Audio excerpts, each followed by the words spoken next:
आज हम अपना नया नेक्स्ट टॉपिक शुरू करने वाले हैं, पॉलिटिकल साइंस सेकंड ईयर, भारतीय राजनीतिक व्यवस्था के अंतर्गत।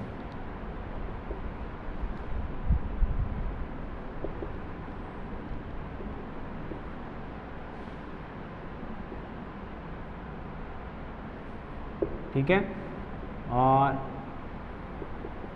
यूनिट अभी फर्स्ट ही चल रही है जिसमें हमने संविधान का निर्माण कर दिया था। अब संविधान का निर्माण करने के बाद संविधान के सोर्सेज क्या क्या थे, संविधान के सोर्सेज के बारे में बात करेंगे कि संविधान हमने कहाँ से और किन किन परिस्थितियों में अध्ययन करने के बाद हमने संविधान का निर्माण किया है। जैसा कि हमने बात की थी कि संविधान निर्माण के लिए 11 बैठकें हुई थी और 60 देशों के संविधान का अध्ययन किया गया था।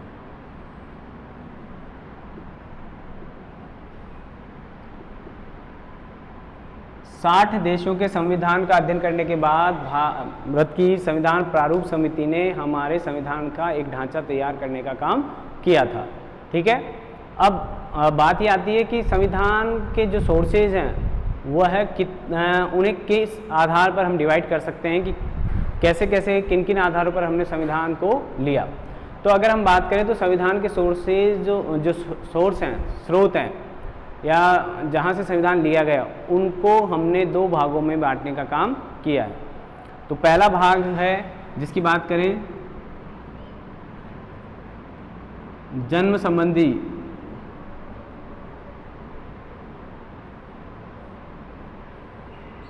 अब जन्म संबंधी सोर्सेज से क्या मतलब हो गया, यानी ऐसे प्रावधान जो भारत के संविधान निर्माण के समय अन्य राष्ट्रों से लिए गए या अन्य संविधानों से जो लिए गए हैं उन्हें ही जन्म संबंधी सोर्सेज कहा जाता है। यानी जब संविधान तैयार किया जा रहा था या जब संविधान तैयार किया गया तो उन सोर्सेज को दूसरे राष्ट्रों से ले लिया गया।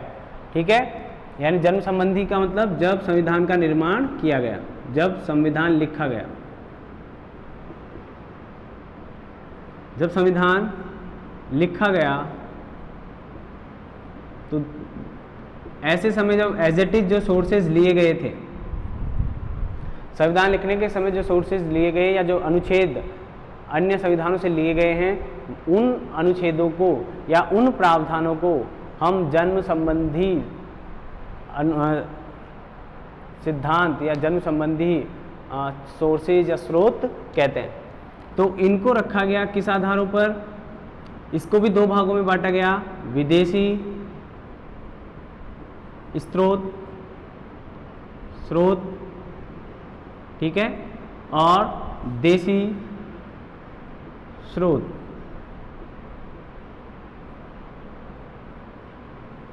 दोनों में कोई बड़ी डिफिकल्टी नहीं है, लेकिन अंतर सिर्फ इतना सा है कि ये जो विदेशी स्रोत हैं ये हमने लिए थे विदेशी संविधानों से जो चीज़ हमें अच्छी लगी, या वे परिस्थितियां या वे अनुच्छेद जो भारतीय परिस्थितियों के अनुकूल थे, या ऐसे अनुच्छेद जो जिन परिस्थितियों की भारत और दूसरे देशों के साथ समानता थी या भारत की आस्था थी उन सिद्धांतों में, उन सिद्धांतों को जब भारतीय संविधान में लिया गया तो जिस देश से अनुच्छेद या प्रावधान लिए गए वे देश हमारे संविधान के विदेशी सोर्स कहलाते हैं। ठीक है, यानी वे प्रावधान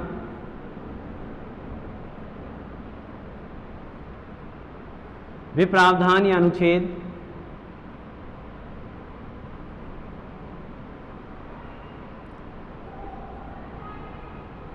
जो विदेशी संविधानों से,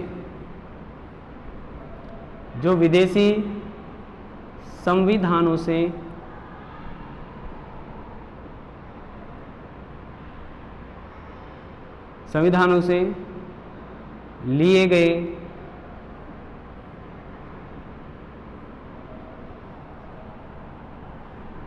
तो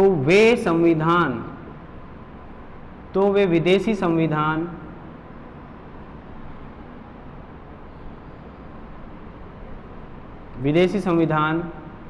विदेशी सोर्स कहलाएंगे, विदेशी स्रोत कहलाएंगे। ठीक है,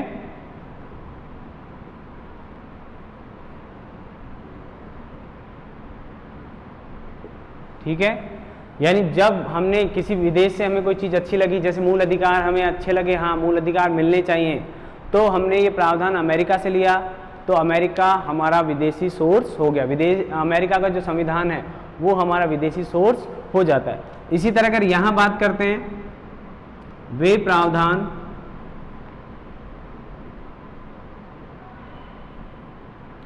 जो तात्कालिक भारत में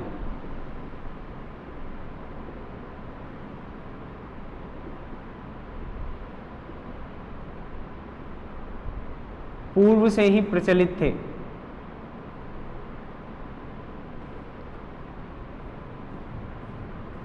पूर्व से ही प्रचलित थे, या भारतीयों की जिनमें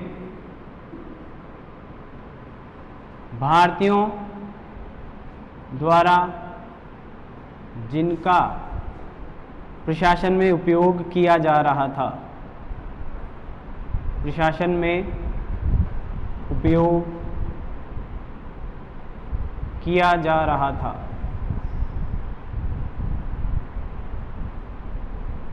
ठीक है, अब आप समझ सकते हैं कि ये जो प्रावधान थे ये बाहर से आए हैं, इसलिए विदेशी कहला रहे हैं। ये जो संविधान में जो अनुच्छेद है ये कहाँ से लिए हमने?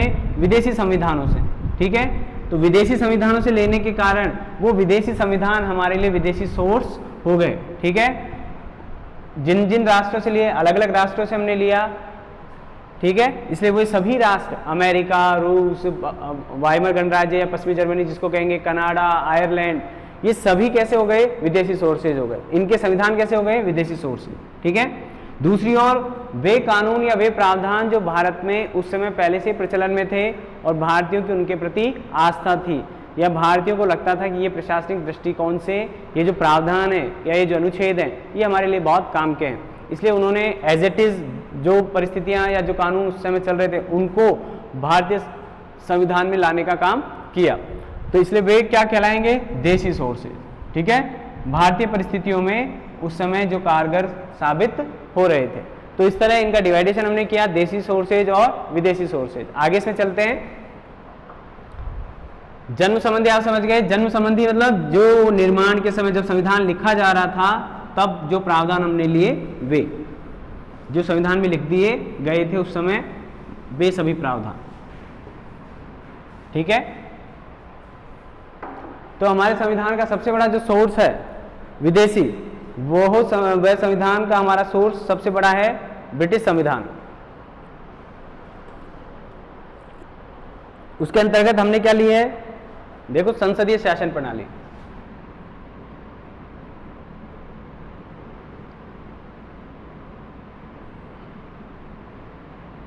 Parliamentary ruling system.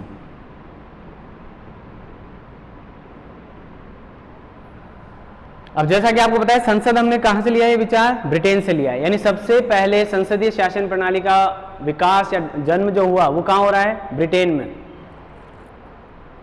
अब इस प्रणाली की दो विशेषताएं हैं, या जो मेन विशेषता है वो मैं बताता हूं आपको।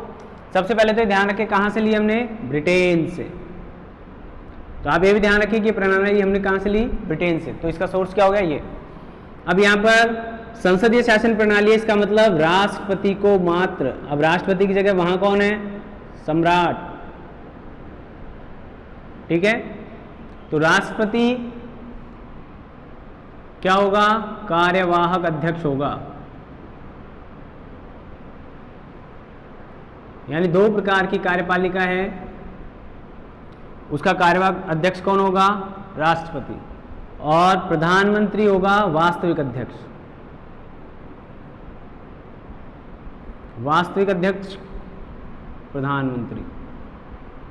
इस तरह वहाँ दो प्रकार की जो कार्यपालिका चलेगी, प्रशासन के जो मुखिया होंगे वो दो होंगे, और उनमें राष्ट्रपति होगा नाम मात्र का अध्यक्ष और प्रधानमंत्री होगा वास्तविक अध्यक्ष। यानी प्रधानमंत्री के पास इनडायरेक्टली सारी पावर्स होंगी, लेकिन प्रधानमंत्री अब राष्ट्रपति के सहयोग से कार्य करेगा, या दूसरे शब्दों में हम कह दें कि राष्ट्रपति को ये पावर रहेगी कि वह प्रशासन में अपनी भूमिका का निर्वहन कर सके।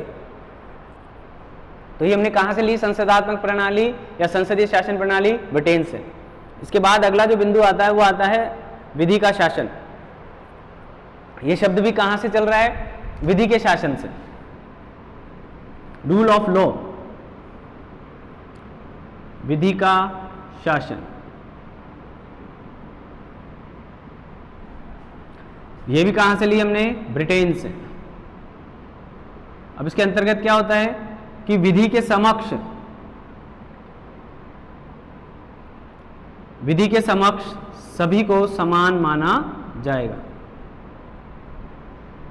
हमारे संविधान में भी प्रावधान है समानता के अंतर्गत, ठीक है, आर्टिकल 14 के अंतर्गत, कि भारत में विधि के समक्ष सबको बराबर माना जाएगा। तो ये हमने कहाँ से लिया ये प्रावधान, या हमारी इसमें आस्था क्यों बनी? क्योंकि ब्रिटेन में भी कानून को सर्वोच्च माना गया, तो भारत में भी सर्वोच्च किसको माना गया है? कानून को।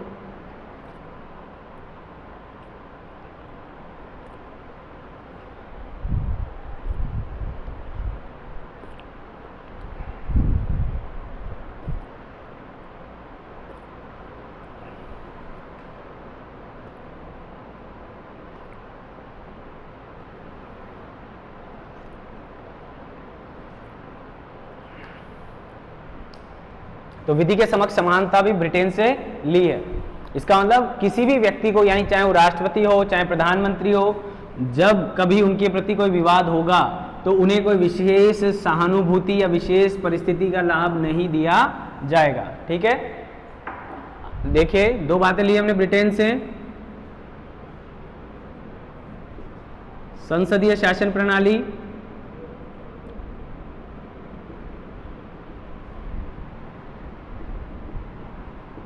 विधि का शासन, रूल ऑफ लॉ।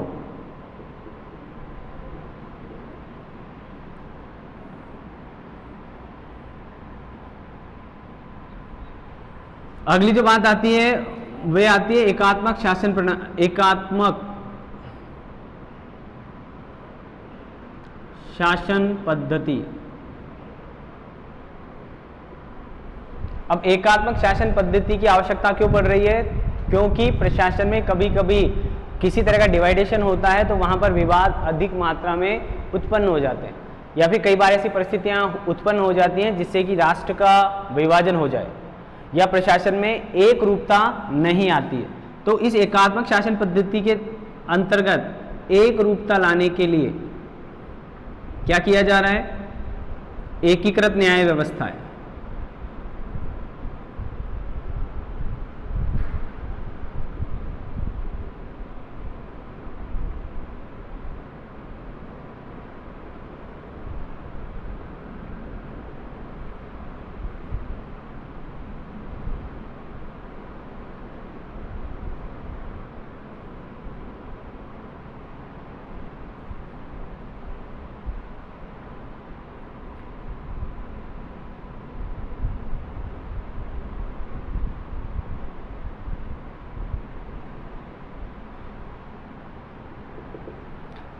एकात्मक शासन पद्धति किसकी देन है? हमने कहां से ली है? ब्रिटेन से। क्यों आवश्यकता पड़ी? ताकि देश का किसी भी तरह का कोई विभाजन नहीं हो, न प्रशासनिक दृष्टिकोण से और न भौगोलिक दृष्टिकोण से। ठीक है, तो इसके लिए क्या क्या लेकर आए हम? एकीकृत न्याय व्यवस्था है। आपको मैं पहले विशेषताओं में बता चुका हूं, या विशेषताओं में आप देखेंगे तो यहां पर एक ही सिस्टम है, सेशन कोर्ट से लेकर सुप्रीम कोर्ट तक।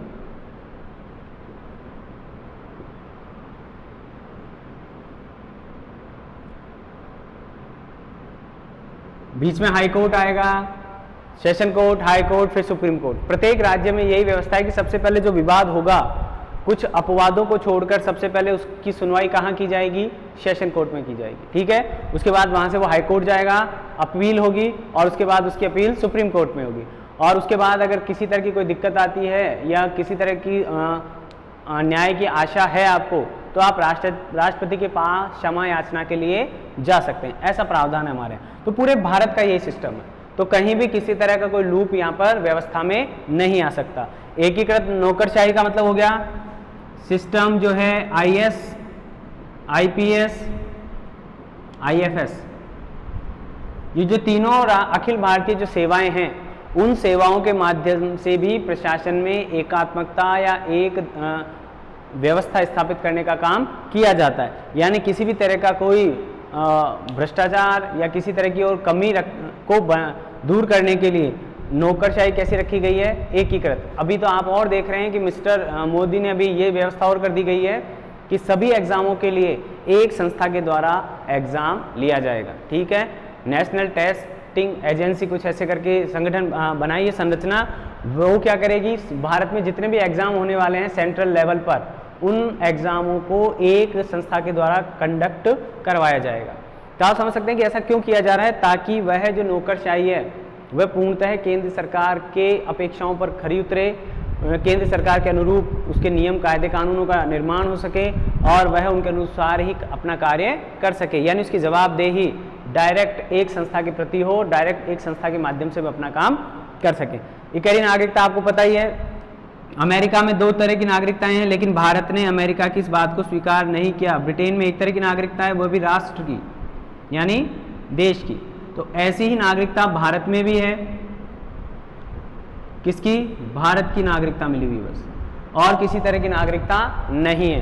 अभी 5 अगस्त 2019 से पहले 2 तरह की नागरिकता थी अपने यहाँ भी, सिर्फ जम्मू एंड कश्मीर वालों को दोहरी नागरिकता उपलब्ध थी।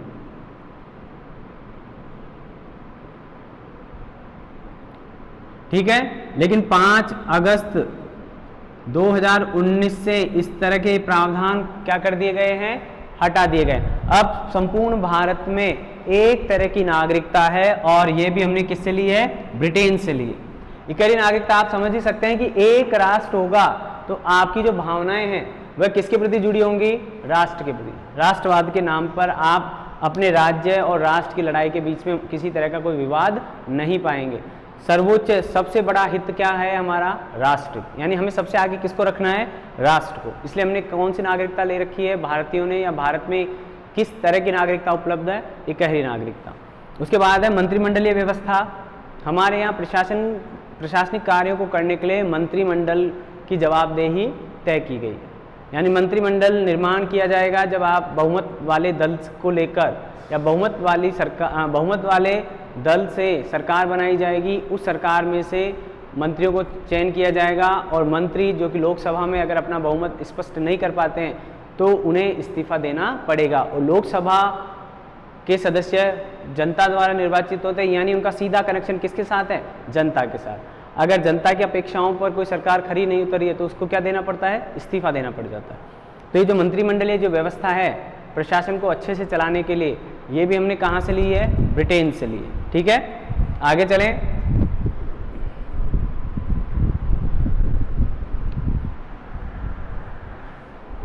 आपने कैग का नाम सुना होगा, वह कैग भी हमने कहाँ से लिया है, ब्रिटेन से। प्रशासनिक भ्रष्टाचार या अनियमितताओं पर अपनी रिपोर्ट प्रस्तुत करने का काम करता है कैग।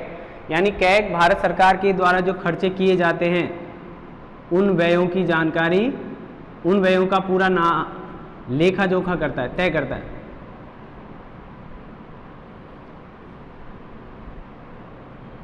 जितने भी बड़े होते हैं, हर एक का तो नहीं कर पाएगा, लेकिन जितने भी बड़े व्यय किए जाते हैं, आपने देखा होगा 2G स्पेक्ट्रम घोटाला, कोयला घोटाला या राष्ट्रमंडल खेल घोटाला, जितने भी ये घोटाले हुए थे बड़े, ये घोटाले कब कहलाए, जब कैग ने अपनी रिपोर्ट प्रस्तुत की और बताया कि ये घोटाले किए गए हैं। जितनी राशि खर्च की गई है या तो सही कामों में नहीं की गई है, या उस व्यय को बढ़ा चढ़ाकर बताया गया है। तो इसकी व्यवस्था भी कहाँ से ली हमने, कैग से। परमाधिकार जो रिट है वह भी हमने किससे ली है, रिटें 5 प्रकार की हैं आपको बताया, उनमें से एक रिट हमने कहाँ से ली है, ब्रिटेन से ली है।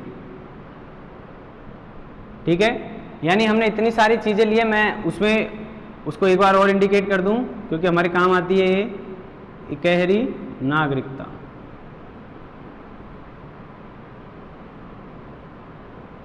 ठीक है, ये हमारी कुल ब्रिटेन से ली गई प्रमुख चीजें मैंने आपको बता दी हैं। एक और देख लें फिर आप, लोकसभा का जो अध्यक्ष है, लोकसभा स्पीकर जो है, लोकसभा अध्यक्ष भी कहां से लिया गया है, इंग्लैंड से लिया गया। ठीक है, तो ये हमारे जो हमने जो पोस्टें जितनी भी लिए हैं, ये सभी पोस्टें या जो भी पद आपको दिखाई दे रहे हैं, ये सभी पद हमने कहाँ से लिए? ब्रिटेन से लिए। तो ब्रिटेन का संविधान हमारे लिए इनका सोर्सेज हो गया, यानी ब्रिटेन के माध्यम से हम अपने संविधान को समृद्ध कर रहे हैं। ठीक है, और ये किस तरह के हमें आता है? जन्म संबंधी विदेशी, मैं यहाँ और लिख देता हूँ, विदेशी सोर्सेज है ये, विदेशी स्रोत। जन्म संबंधी को दो भागों में बांटा है, विदेशी सोर्स और विकास संबंधी। तो जन्म संबंधी में आया विदेशी सोर्सेज। ठीक है, आगे चलें। अब दूसरा राष्ट्र जो हमारे पास है,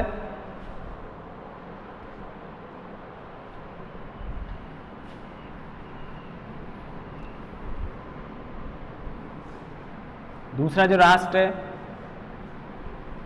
उसको देखें। अब देखिए, वहां अमेरिका में तो न्यायपालिका ज्यादा सर्वोच्च है और ब्रिटेन में संसद सर्वोच्च है। तो वहां पर हमने दोनों में बैलेंस बनाते हुए कहीं कहीं न्यायपालिका को सर्वोच्च रखा है और कहीं कहीं संसद को। दूसरा हमारा जो बड़ा राष्ट्र है वो है अमेरिका।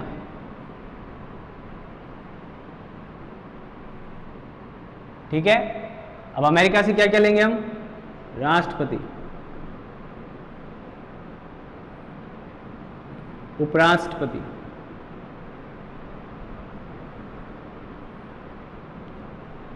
जनहित याचिका, PIL जिसको कहते हैं,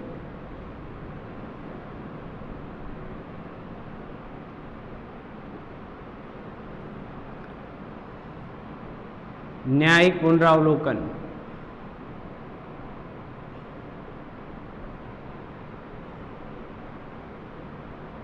न्यायिक सक्रियता,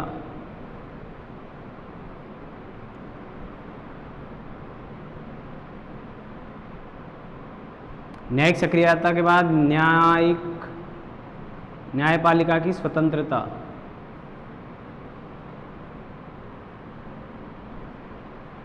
न्यायपालिका की स्वतंत्रता।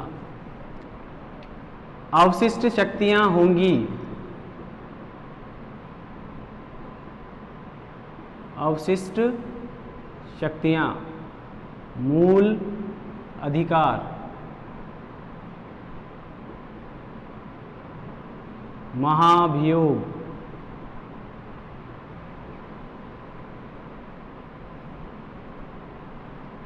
ये मुख्य मुख्य चीजें जो हमने कहां से ली है? अमेरिका से ली है। ठीक है, आपको सबको पता है राष्ट्रपति का पद है, लेकिन राष्ट्रपति का पद हमने वहां से लिया क्योंकि ब्रिटेन में तो सम्राट या साम्राज्ञी रहती हैं, तो वहां से तो ले नहीं सके, लेकिन कार्यप्रणाली उनके जैसी है। लेकिन यहाँ के राष्ट्रपति का पद हमने वहां से लिया है, लेकिन उसकी शक्तियां वैसी नहीं है।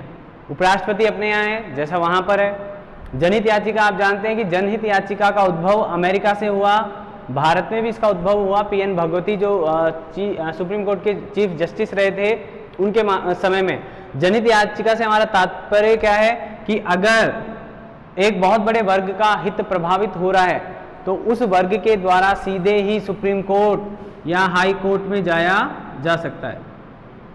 ठीक है, जो भी हमने एकीकृत न्याय व्यवस्था की बात की थी उसमें पहले सेशन कोर्ट, फिर हाई कोर्ट, फिर सुप्रीम कोर्ट, ऐसा इसमें नेसेसरी नहीं है। हाई कोर्ट और सुप्रीम कोर्ट में सीधा आप जा सकते हैं। जिनके हित प्रभावित हो रहे हैं वे ही नहीं, मतलब अगर मुझे ही कोई नुकसान हो रहा है, जैसा कि आप जानते हैं, तो मुझे जाना चाहिए। जनरली तो किसको जाना चाहिए? जिसको न्याय प्राप्त करना है वही व्यक्ति जाएगा। ठीक है, लेकिन जनहित याचिका के माध्यम से ये जरूरी नहीं है कि वही व्यक्ति जाए जिसको नुकसान हो रहा है या जिसे न्याय की आवश्यकता है। उसके बिहाफ पर उसके उत्तराधिकारी या उसके प्रतिनिधि भी जनहित याचिका दायर कर सकते हैं। एक बहुत बड़े वर्ग का हित उससे जुड़ा होना चाहिए, जैसे कोई प्रदूषण हुआ, शिक्षा हुई, रोजगार हुआ, या कहीं कोई प्रदूषण में कई तरह के जल प्रदूषण, वायु प्रदूषण, ध्वनि प्रदूषण या जो भी प्रदूषण आते हैं, सबको लेकर अगर उससे कोई बड़ा वर्ग प्रभावित हो रहा है आप जा सकते हैं। ठीक है, आपके मूल अधिकारों का हनन हो रहा है या किसी वर्ग के मूल अधिकारों का हनन हो रहा है तो आप वहाँ जा सकते हैं। ठीक है, कई बार कैदियों को लेकर, जेल की परिस्थितियों को लेकर या झुग्गी झोपड़ियों को लेकर, वहाँ की कंडीशन को लेकर भी कई लोगों ने PIL दायर की है और सुप्रीम कोर्ट ने उनकी सुनवाई की है। न्यायिक पुनरावलोकन आपको पता है ही, कोई कानून ऐसा बन जाए जो कि संविधान के प्रावधानों के अनुरूप नहीं हो, संविधान के प्रावधानों के अनुरूप नहीं हो, तो ऐसे कानून को न्यायिक पुनरावलोकन के अंतर्गत असंवैधानिक या अवैध घोषित किया जा सकता है सुप्रीम कोर्ट के द्वारा। तो ये जो परिस्थिति है या ये जो व्यवस्था है ये हमने कहाँ से ली है? अमेरिका से।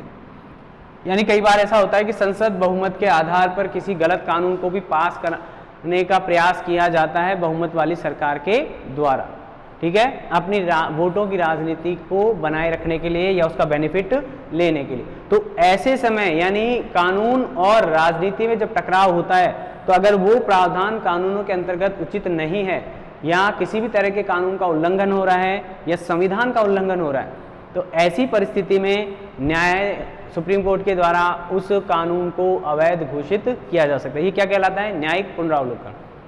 न्यायिक सक्रियता का मतलब जब न्यायालय स्वयं विवेक से ही प्रशासनिक कार्यों में या कार्यपालिका के कार्यों में हस्तक्षेप करने लगता है, जब प्रशासन अपनी जिम्मेदारियों को नहीं निभा पाता है, तब प्रशासन के द्वारा जो सक्रियता निभाई और न्यायालय के द्वारा जो सक्रियता दिखाई जाती है या न्यायालय जिस भूमिका का निर्वहन करता है, तो उसे ही हम क्या कहते हैं? न्यायिक सक्रियता। यहाँ कानून बनने के बाद सक्रिय होता है न्यायपालिका, ठीक है।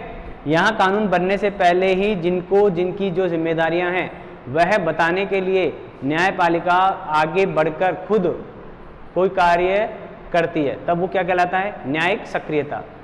यानी अगर सरकार शिक्षा के क्षेत्र में पिछड़ रही है तो सरकार को आदेश देने का काम करती है न्यायपालिका, सरकार को किसी तरह का सुझाव देने का काम करती है न्यायपालिका। तो वहाँ पर न्यायपालिका स्वयं सक्रिय होती है। इसका माध्यम इस माध्यम से भी हो सकती है। अगर आपने पत्र मात्र लिख दिया न्यायपालिका को, तो वह उस पत्र के बिहाफ पर आदेश दे सकती है उस कार्यपालिका को या संबंधित प्रशासनिक अधिकारियों को, ताकि वह अपनी महत्वपूर्ण भूमिका का निर्वहन कर सके। न्यायपालिका की स्वतंत्रता आपको पता है सभी को। न्यायपालिका अगर स्वतंत्र नहीं होगी तो न्यायपालिका की जो स्वतंत्रता है उसको प्रभावित कर दिया जाएगा अन्य सभी के द्वारा। अगर न्यायपालिका स्वतंत्र है तो वह भी समय समय पर क्या करेगी? सरकार पर नियंत्रण बनाने का काम करेगी। किसके माध्यम से? न्यायिक पुनरावलोकन और न्यायिक सक्रियता के माध्यम से। लेकिन अगर न्यायपालिका स्वतंत्र नहीं होगी तो शायद वह सरकार की जो तानाशाही है उसको नियंत्रित नहीं कर पाएगी। हमारे यहाँ आपको पता होना चाहिए, हमारे नीति निर्देशक तत्वों में प्रावधान किया गया है कि व्यवस्थापिका और कार्यपालिका दोनों अलग अलग होनी चाहिए, ठीक है। तो उस व्यवस्था को अलग क्यों होने चाहिए? क्योंकि अगर दोनों मिल जाएंगे तो उनके भ्रष्टाचार को नियंत्रित करने का कार्य कोई और नहीं कर पाएगा। तो उसको रोकने के लिए क्या कर रहे हैं? न्यायपालिका को स्वतंत्र बनाया जा रहा है, ठीक है। अवशिष्ट शक्तियां भी होती हैं, जैसे पहले वो लिखा दी, लेकिन इनका मतलब आपको पता है 4 तरह की सूचियां बनाई हुई हमने, संघ सूची, राज्य सूची और समवर्ती सूची। उसके अलावा चौथी आती है अवशिष्ट सूची, यानी वे विषय जो उन 3 सूचियों का निर्माण करने के समय नहीं थे, ऐसे विषयों के संबंध में प्रावधान कौन बनाएगा? केंद्र सरकार करेगी, ठीक है। तो केंद्र सरकार ऐसे प्रावधान करेगी जिससे कि वह विषय, अब जैसे कंप्यूटर है, कंप्यूटर उस समय नहीं था तो इसका डिवाइडेशन नहीं हो पाया कि कौन सी सूची में जाएगा, केंद्र सूची में, राज्य सूची में या समवर्ती सूची में। तो उसको किस में रख दिया गया? अवशिष्ट सूची में। साइबर क्राइम या साइबर से संबंधित जितने भी काम हैं वो अवशिष्ट सूची में रखे गए। मूल अधिकार आपको पता है ही, अधिकार तो पता है ही आपको, वे परिस्थितियां जिनमें व्यक्ति अपना संपूर्ण विकास करने के लिए कार्य कर सके, या फिर वे परिस्थितियां जिनमें व्यक्ति अपना विकास कर सके। शिक्षा, रोजगार, स्वास्थ्य, शुद्ध जल, शुद्ध वायु, एजुकेशन के माध्यम से तकनीकी शिक्षा, तो वो सारे, तो ऐसे अधिकार, सभी अधिकार। लेकिन उन अधिकारों के ऊपर कुछ ऐसे अधिकार हैं जो इन अधिकारों का बेस का काम करते हैं, आधार का काम करते हैं। यानी अधिकारों में से भी जो सर्वाधिक आवश्यक जो अधिकार हैं उन्हें हम किस श्रेणी में रख देते हैं? मूल अधिकारों की श्रेणी, ठीक है। 6 मूल अधिकार मिले हुए, 6 मूल अधिकार हैं जो पहले भी हम डिस्कस कर चुके हैं, विशेषताओं में भी हमने बात की थी। अब उसके बाद आता है महाभियोग। महाभियोग वो प्रक्रिया है जिसके द्वारा राष्ट्रपति को क्या किया जाता है? पद से हटाया जाता है अनुच्छेद 61 के अंतर्गत, भारतीय संविधान का अनुच्छेद 61। तो महाभियोग हमने किससे लिया है? अमेरिका से।